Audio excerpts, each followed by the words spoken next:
Two families, one incredibly rare disease, a son and a daughter slowly turning to bone. But neither are letting the difficulties that come with something so rare dim their hopes for a cure. News 4's Samantha Jones shares their stories.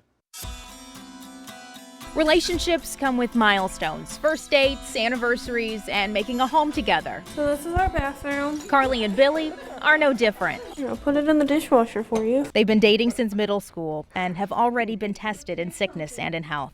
With everything going on, she's still fiercely independent. Carly has an incredibly rare disease. FOP is a part of me, but it's not who I am. FOP. Fibrous dysplasia ossificans progressiva, which is why we call it FOP, because it's too long to say. FOP is a genetic disease where the body's tissues, ligaments, and muscle harden into bone.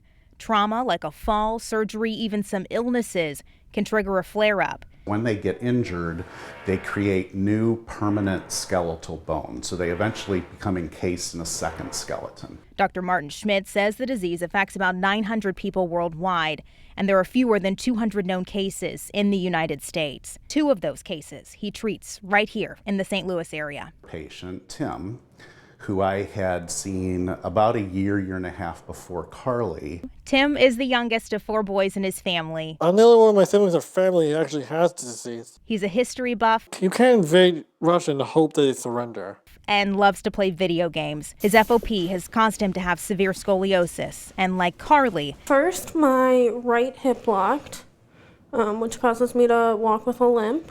his hips are also affected. I can't walk very long distances. Both have FOP-related problems in their jaw. My jaw locked, which gives me less than 2 millimeters of opening in my jaw. Carly's neck is solid bone. So when I do walk, I can only look down.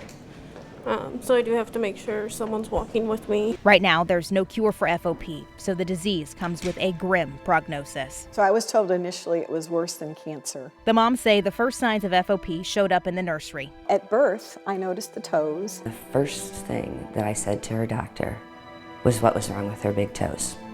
And he said to me that she would not want to wear flip-flops. Turns out these short, curved, big toes are a genetic marker for FOP, but in the late 90s, doctors were unfamiliar with the disease, so they went about life. Carly lived like any other kid. One day your life is this way, and the next day your life is this way. Tim's diagnosis Have you taken your medicine today, Tim? came earlier when he was about 3. As a baby, Tim had bumps on his head and other parts of his body. Doctors thought it was cancer. When the oncologist from Cardinal Glennon called me and told me it's not a desmoid tumor like we thought, it's worse. But on the other side of the darkness of FOP, there is hope for a cure. I believe that is on the horizon, and it will be within our children's lifetime.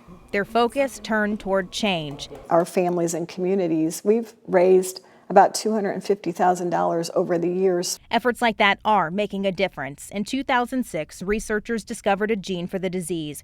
That was a major breakthrough. Pharmaceutical companies started to take an interest in finding a drug that could stop the formation of bone. Good range of motion of that knee. That would mean FOP patients like Tim and Carly could have surgeries that would improve their quality of life.